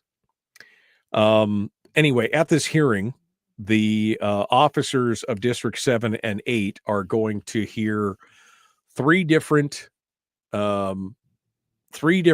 charges against Bjorkman. Number one, deviation from the Republican platform. Basically, it says that Bjorkman voted in favor of legislation inconsistent with the Alaska Republican Party principles. And they cite his example of HB 57, which this is the HB 57 also had the tracking of the students, right? This is the part of the bill that they were upset about, apparently. Apparently they were upset about the money too. I'm not trying to cast aspersions. I'm just saying this is the part of the bill that they got upset about, is that there was criticism from within the party for perceived government overreach and infringement on parental rights. The Big Brother bills, what they call it, where they're tracking everybody and, throughout their years and all that kind of stuff. The other charge they're going to consider is formation of a non-Republican caucus. To me, this is the bigger of the ones. This should have been probably number one, because the complaint alleges that Bjorkman joined a legislative majority led by non-Republicans. So, because there is, most people don't understand that there is a majority of Republicans. The majority of the Senate is made up of Republicans. But there were certain members of the Republican establishment on the Senate side, namely Bert Stedman and Giesel and Stevens, who were not interested in working with other members of their party. Mike Shower, Shelley Hughes, Rob Myers, etc. And so they went ahead and started to form this coalition, and Jesse Bjorkman went along with it. 5 of its 14 members are registered. It's led by non-Republicans, and 5 of the 14 members are Republicans. So, they had an 11-member majority, which is thin, but they decided to throw all that to the wayside and form this coalition instead.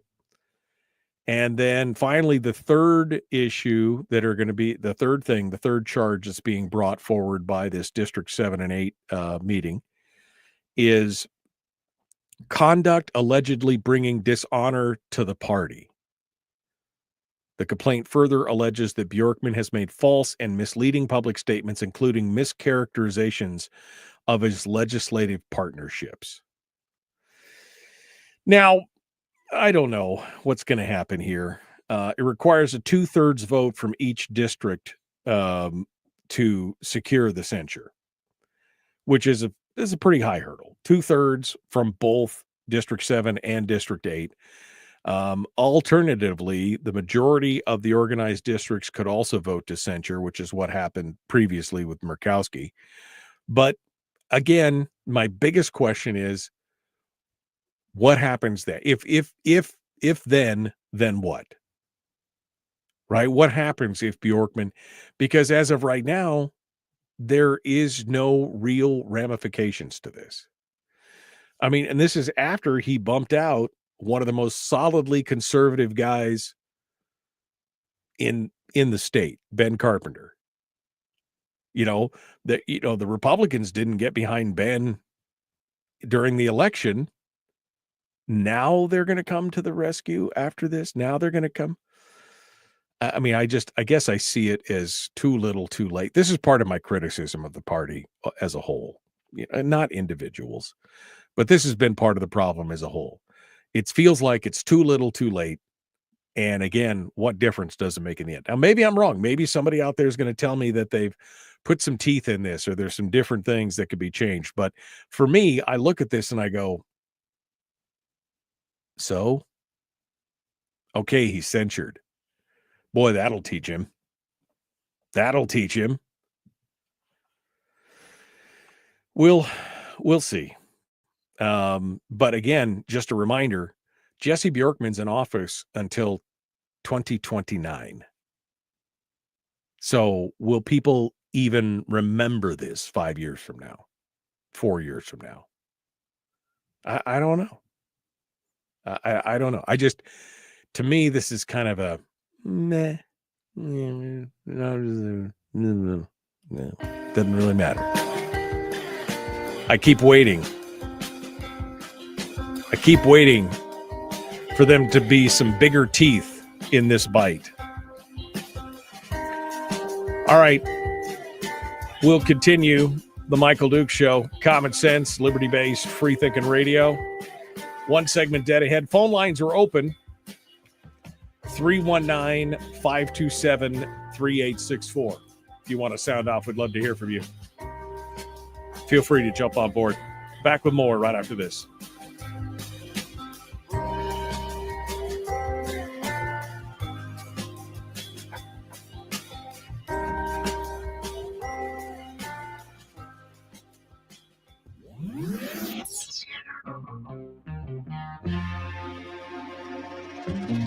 Listened to by more staffers in Juneau than any other show because their bosses told them to. And after what they just heard, oh man, they're going to be pissed. You're a bad, bad man. The Michael Dukes Show.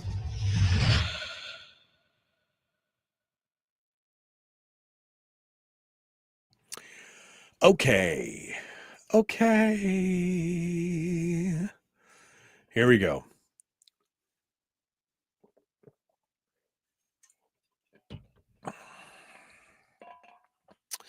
Censoring, or it's not censoring, it's censuring, but I get your point. Censuring highlights the lies and cheating of the individual, makes the public aware of non-existent moral, ethical values. Again, I guess this is my bitterness coming through. All right. My bitterness is if those people were paying attention, they would have elected Ben Carpenter. And instead, they let whatever was going on and of course, Bjorkman's, falsehoods about how Ben was pushing this tax and everything, they let that get to them. So if somebody is not aware, I just don't know, I don't know. It's frustrating. The 3rd of July is Wednesday, not Thursday. No, it's Thursday, not Wednesday. You're right. I'm sorry. I was just reading what the story said. My bad. They said, I don't know if it's Wednesday or Thursday now because it says both Wednesday, July 3rd. So I don't know. That's what the story's reporting there. So thank you for pointing that out, Charlie. So Charlie, is it the 3rd or is it the 4th? I mean, is it the 3rd or is it the 2nd? Is it Wednesday or Thursday, Charlie? That's what I'm asking. Sorry. There you go.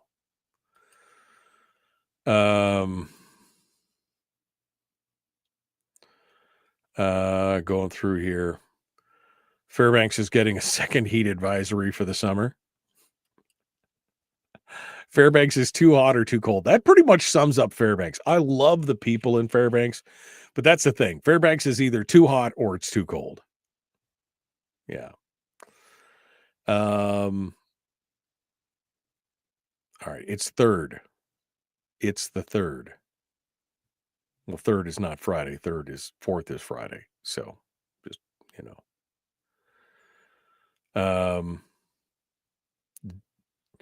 didn't Ben precinct move to another area that had a strong candidate already in the last election? No, Ben went from the House to run against Bjorkman in the Senate. Okay. It's on the 3rd. It's on Thursday the 3rd. Thursday the 3rd is the meeting at Paradisios. Okay.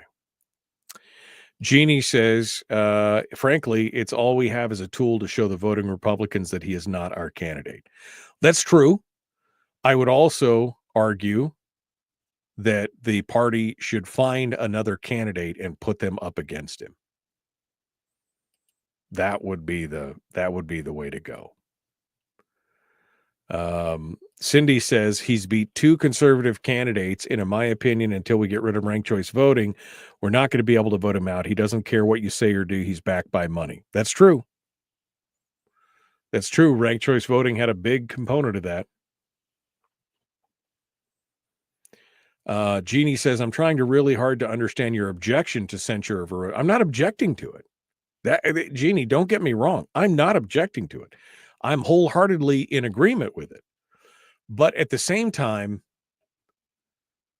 it just seems like it is so, and this is not a criticism of the party members. It's just, there's just so little you can do. It just seems so lackluster after all the stuff that he's been doing and has been part of. And it just seems like it is such an underwhelming response, but it's the only tool in the toolbox. I guess that's it. It's the only tool in the toolbox. And I'm glad they're doing it. I'm just frustrated that there's not more of an effect on it. I guess that's what I'm saying. But I'm not against it. I'm not against it at all. Ben says, what does it mean to be a Republican? Efforts in addition to censure are underway to bring accountability and transparency to the party. Trust with the public must be regained. Organizations matter. Oh, I want to hear more about this, Ben. There's a phone number right here. Call in if you want to talk about that, Ben. Or Jeannie, if you want to call up and talk about it as well. I mean, I'd like to know, again, I don't want this to come across as a criticism of the individuals or the party. I kind of felt underwhelmed by the story because it's like, man, what's going to happen? What's going to happen? All right. We got to go. We're going to get back into it. The Michael Duke Show. Common sense, liberty-based, free-thinking radio. Please like and share. Follow the show page. Do all that kind of stuff. Let's get back to it. One final segment. I don't even know what we're going to talk about now. Maybe somebody will call in. Here we go. I mean, it's really 4 seconds, but,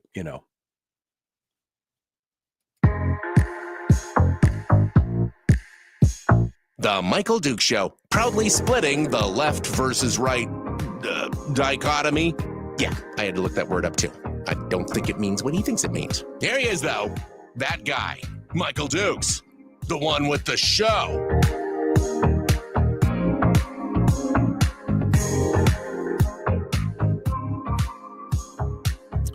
Okay, I want to be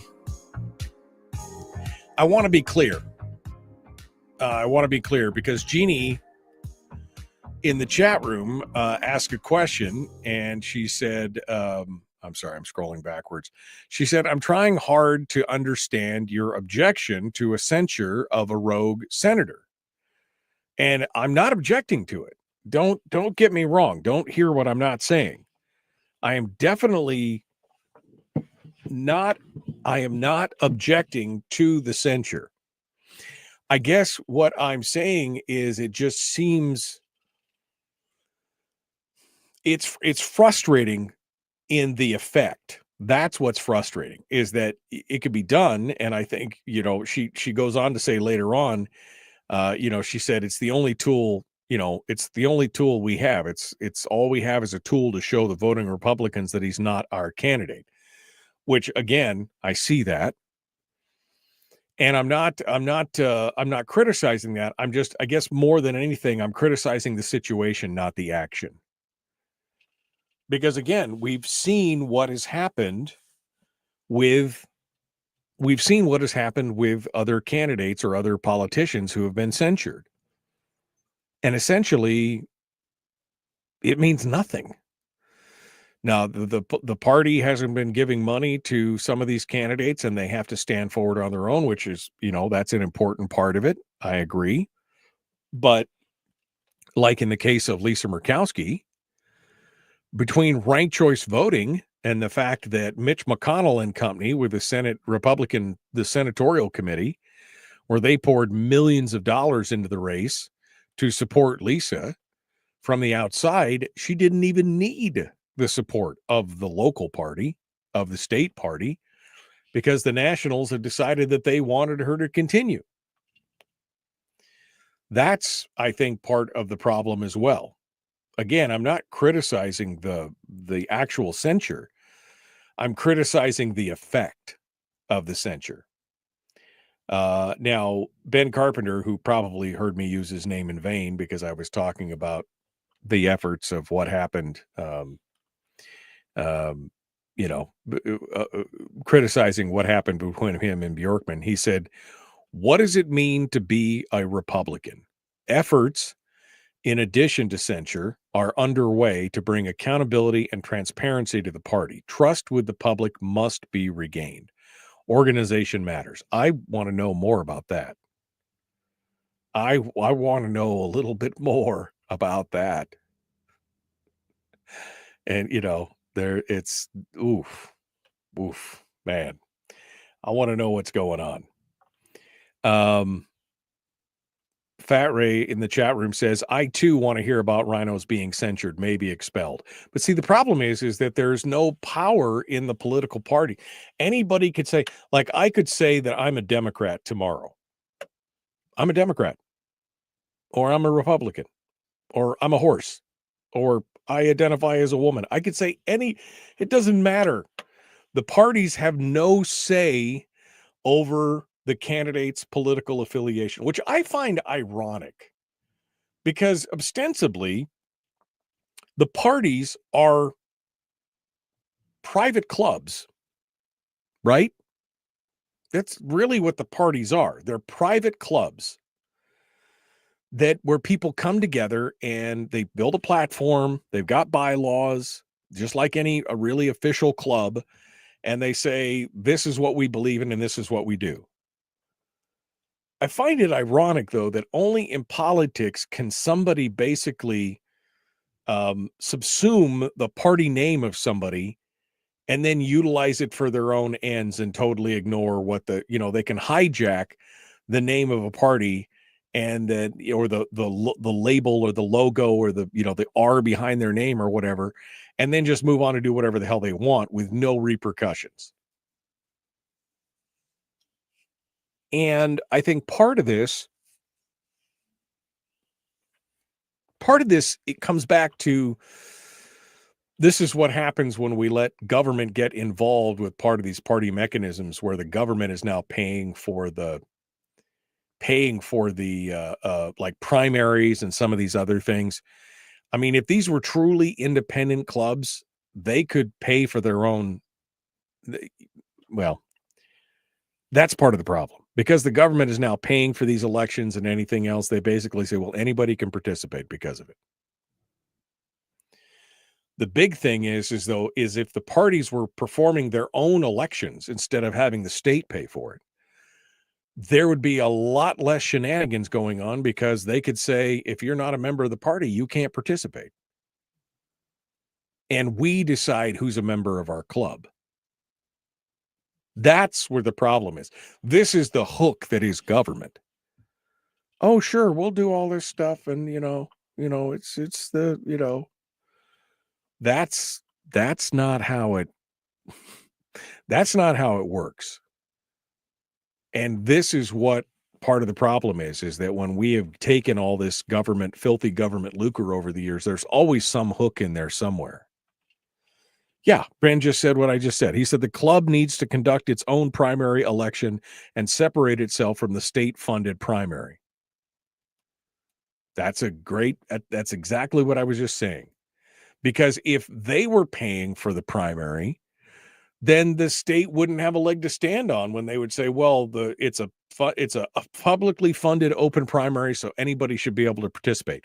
No, if it's a private club and you're paying your way and you're paying your kick, then you can decide who participates. Now, as a libertarian, I wouldn't be able to participate properly. They wouldn't want me in there voting for their people. And I'm fine with that if that's what they want to do. Kathy in the chat room just said the Republicans tried to say they couldn't use Republican. The court said we couldn't as it was a freedom of speech matter. Well, the thing is, that's because in part the primaries are funded by governmental money. If you want, freedom of association allows you to hold whoever you want in your club or your whatever. I mean, you would have a lot more power if you weren't using public monies to fund the primaries and the elections that you're holding ahead of the general election. That's part of the problem. But it's, I don't know. This is the thing. I've often criticized the state Republican Party, in part because there were some serious things to criticize, whether it was the Randy Rudrick stuff back in the day or the Ann Brown stuff, the lack, her coziness with Murkowski and others, and basically throwing the rest of the Republican Party under the bus, all that kind of stuff. Now, I had hoped that with Carmela Warfield and some of the stances that she'd taken and some of the public comments that she'd made, that we'd see some changes. And I'm still hoping we will see those changes. But again, I've given her the opportunity several times to come on the program to talk about this because I don't have the answers necessarily. I have some ideas, but I don't necessarily have all the answers. And as the fact that I'm not a Republican, maybe it doesn't help that I'm on the outside looking in. But I still have been unable to get her onto the program to have a discussion about it. And I'm not going to be mean. I've got a point of view. It's no secret. And I want to know where we go from here. I just want to know. I wish we had better answers on this. But if the Republican Party in this state is going to remain relevant, it's going to have to make some major changes. And I would argue that holding your own primaries without governmental monies and interference would be a good start. That's just kind of my thought on it. But we'll see where it goes from here. All right, well, that's it. It was a quick show today. Tomorrow, Brad Keithley reporting from Cape Breton out there in Nova Scotia. And Chris Story. Plus, I'm going to get to that Murkowski story tomorrow. It's going to happen in hour 2. We'll be back. And then Melissa Burnett on Wednesday. This week is going to be all messed up. All right, my friends. Hey, be kind, love one another, live well. We'll see you tomorrow. Enjoy the day.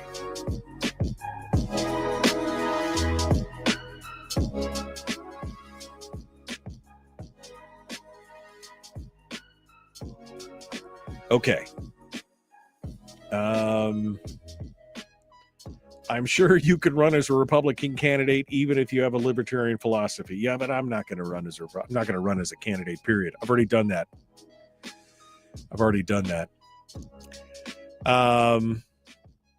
Brian says you don't realize how long 4 seconds is until it's dead air. Yeah, truth of that. That is it right there.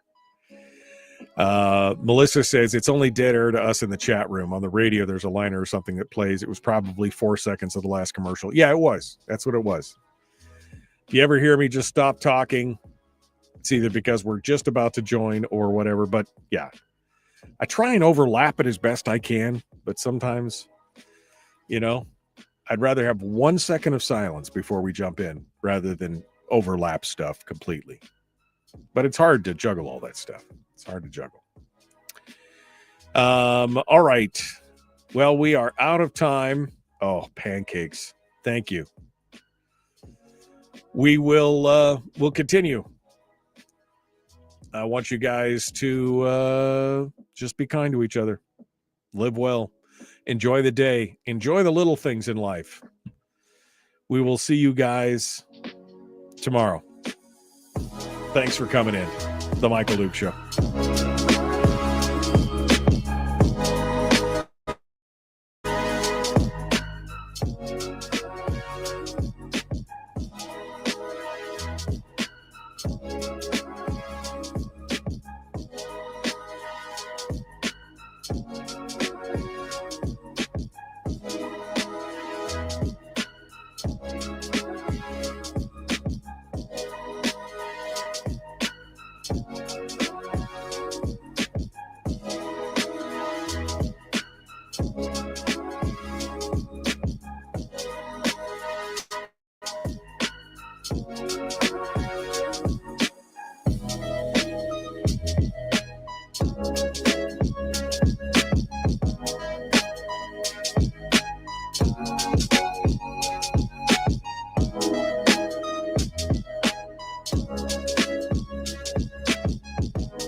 We've shed our terrestrial radio skin, and now we are slimy lizard internet people. It's the Michael Duke Show.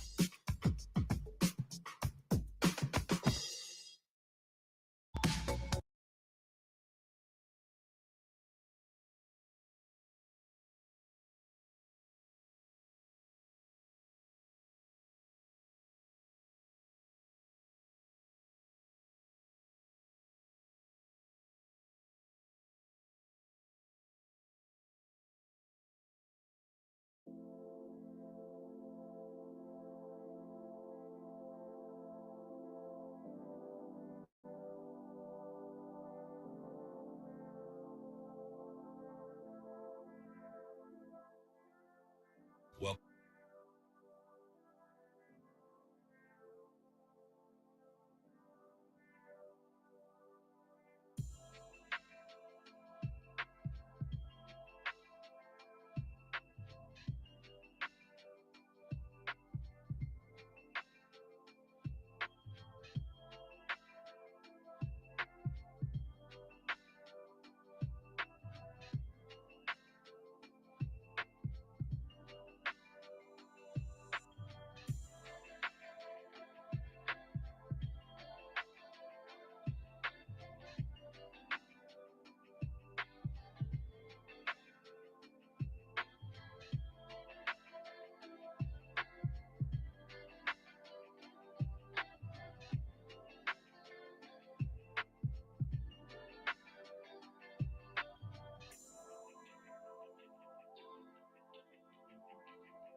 Goodbye.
you.